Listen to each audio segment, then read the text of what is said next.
Okay, so this is your assignment for finding average rate of change. On problem number 1A, we want to find the average rate of change from x equals 0 to x equals 4. So we need to take a look at what are the values when x is 0 and when x is 4.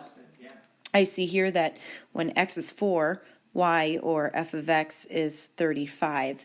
And when x is 0, y is equal to 3. So I subtract those two to find my change in y. 35 minus 3 is 32. And then I have to take my change in my x values. So I'm going to take 4 minus 0. 4 minus 0 is, of course, 4. 32 divided by 4 is 8. So the average rate of change between those two values is 8.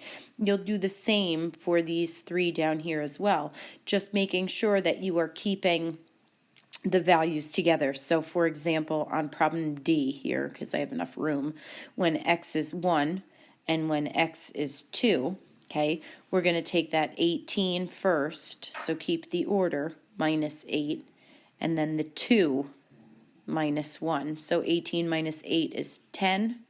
2 minus 1 is 1, so the average rate of change there is 10. Down at the bottom here, we've got use the graph to find the change, the rate of change.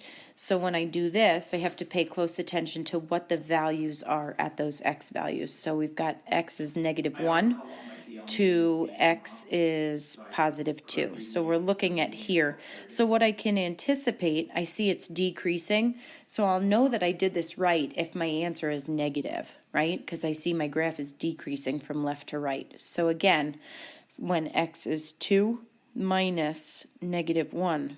Oh, 2 minus -1 is actually a +3. Right? 2 minus -1 is +3. My y value when x is 2 is 1. And my y value when x was -1 is +4. So 1 minus 4.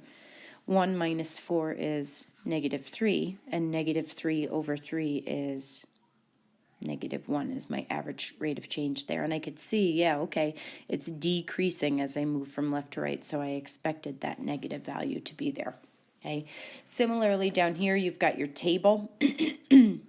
When x is 1 to when x is 5, it gives us the rate of change. Okay, it gives us the rate of change, and you need to find out what that question value is.